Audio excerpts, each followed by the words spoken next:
So I just wanted to show you guys something in regards to the goats and breeding the goats.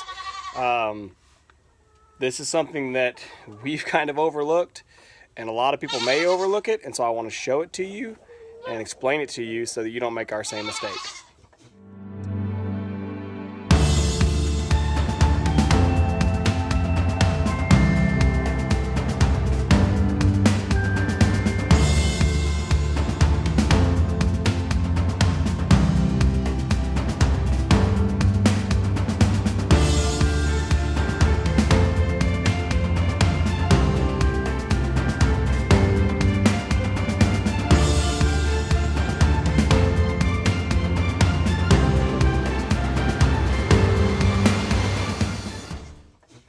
So what's going on is it is fall time for us, late summer, fall.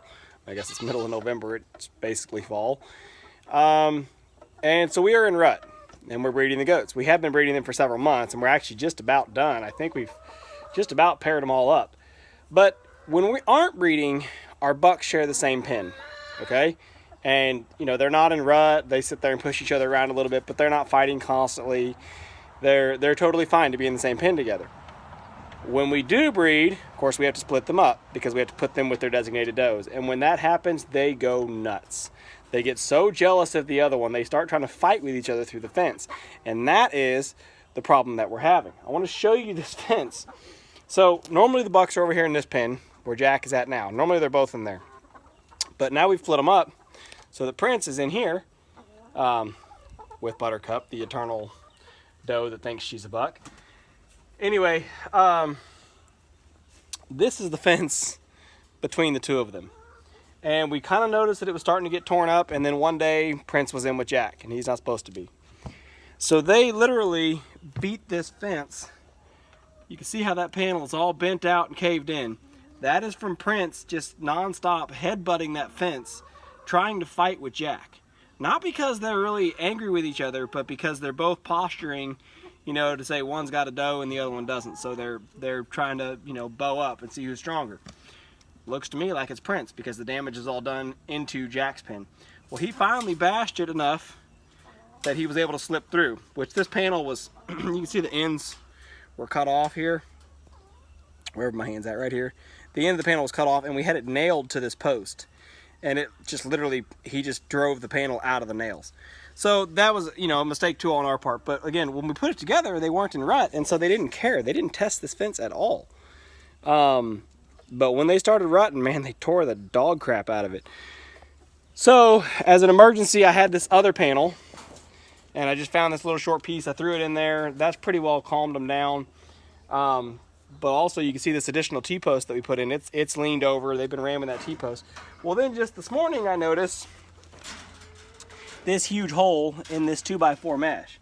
Now we put this 2x4 mesh on here for the baby goats. And when I built this lean-to about a year ago, we were just doing anything in a hurry to, you know, create pens. And so we just nailed that 2x4 mesh on. Again, it was totally fine until the bucks went into rut.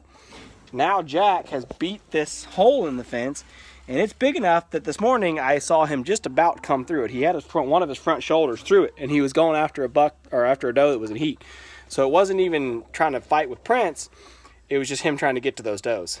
And so now this morning, this is a little temporary piece of a gate here, so I didn't move it, but I found another whole panel. Now, it does not have the 2x4 mesh on it for the baby goats, but it's enough that it's going to keep Jack from getting through this fence and potentially breeding with a doe that he's not supposed to.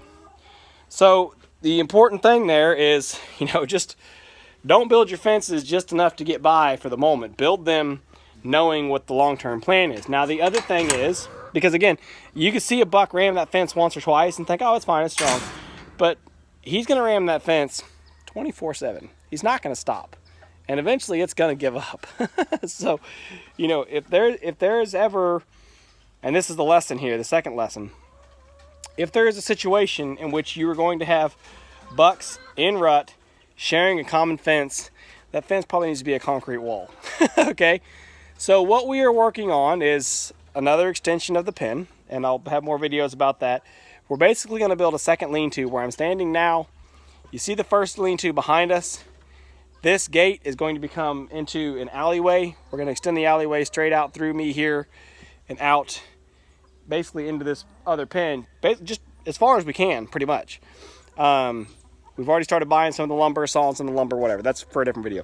But we're going to extend this pen out and the lean-to out, and that will give us a lot more covered area. It'll give us more option to build more individual pens as needed. But what it's really going to give us is an opportunity to be able to have the bucks away from each other when they're in rut. They can still see each other, they can still smell each other, but they can't touch each other through the fence. And it's like they seem to acknowledge that if they can headbutt through the fence, they're going to try. But if they're just a couple of feet apart, there's just two fences, they don't mess with it. At least not from what we've seen. So the issue there is the common fence. It's not that your fences have to be super duper strong, although I would not encourage you to build a weak fence. But the biggest issue is not to have a weak fence that is the common fence between two bucks in rut. So I wanted to share that with you guys as, like I said, just as a little lesson. Again, there'll be more to come on this goat pen extension. I was just down here working today because this pen I'm standing in, this was essentially Jack's. We called it the front pen. He had full reign of this area and the area that he's in now. But if we ever fenced him up here in the front so that he wasn't having a common fence with Prince, then Jack didn't have any shelter because the shelter's in his old pen. So this is just, like I said, just the beginning. But I wanted to share that with you guys again, just as a general consideration. Just take that into thought, into consideration when you're building your pens. Think about where your bucks are going to be. Sorry, I'm looking at dead trees I've got to cut down. Think about where your bucks are going to be when they start to go in rut, and think about how you're going to split them up and give them shelter and be able to quickly access them for food and water and everything else. So just a little thought. Hope that helps you guys.